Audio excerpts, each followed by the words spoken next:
And Byron's involved. After a brilliant day, the driver of the relay Chevy.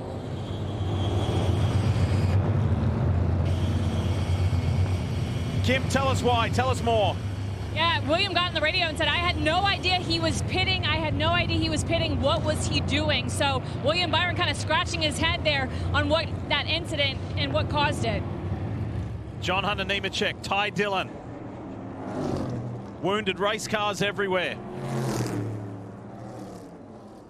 Big contact. The pit road here is kind of far around the corner. We've seen some guys as they break get up into the racing line. Just take a look. Oh, wow. Oh, my goodness.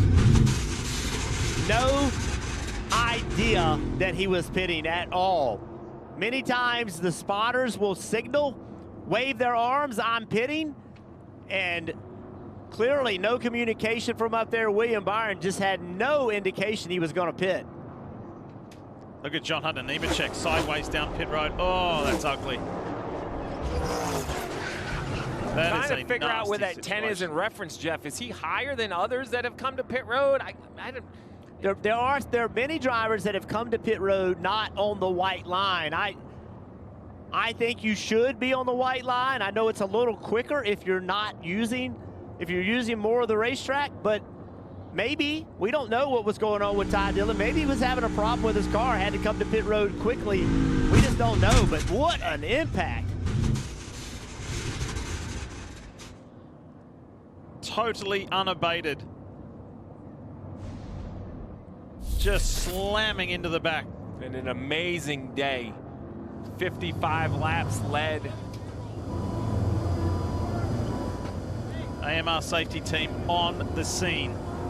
The only positive that they can take from this race is the speed that they brought and the playoff points that they earned. 18 stage points, not playoff points, 18 stage points.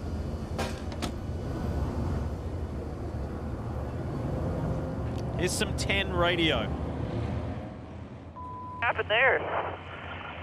Spotter, we were coming too. He just didn't get it. Whatever. Let's take it out of our misery anyways. I apologize to everybody. That was terrible.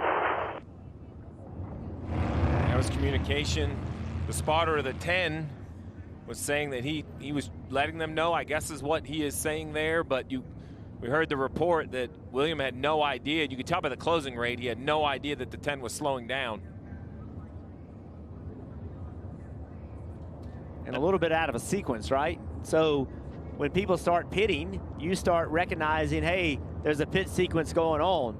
And you're a little more aware that guys might be pitting in front of you, but the 10-car pitting is kind of completely out of sequence with everyone else. Yeah. So William would not have been thinking that he was going to come down pit road. Let's ride along, Christopher Bell. The crash with William Byron and Ty Dillon. Look at this.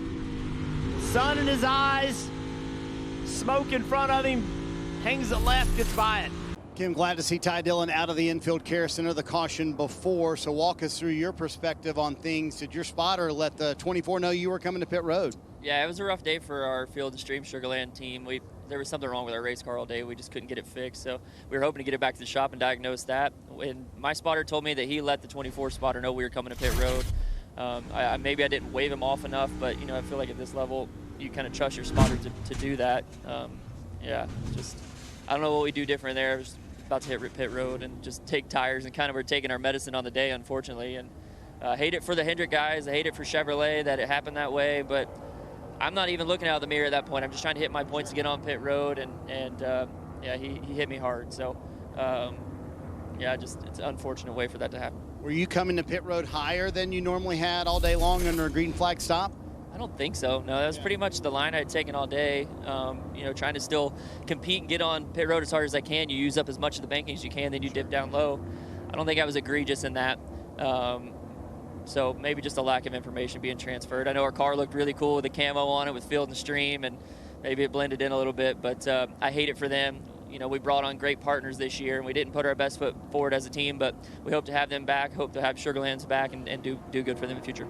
Well, Lee, as he mentioned, a hard impact. Just glad to see that Ty Dillon is okay after that one. Yeah, let's chat with William Byron. Glad to see him walking out of the infield care center as well. Man, walk us through how all that went down and how much time you had to react when you saw the 10 coming to pit road. Yeah, I never saw him wave. You know, I didn't see any indication that he was pitting, and it was probably 12 to 15 laps after we had pitted, so I thought the cycle was fully over. Nobody said anything to my spotter from what I know. I had zero idea.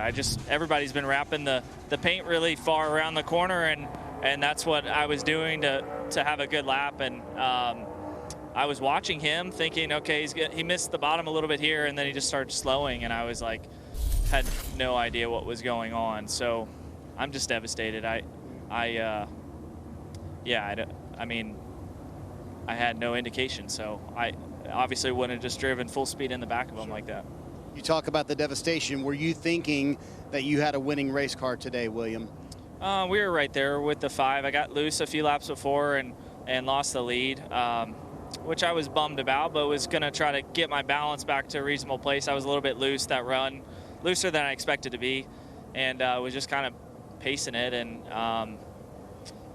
just as good as we were and just as good as the race was going, for random shit to happen like that, it just sucks. So, I don't know. I can't believe it. I obviously would never do that.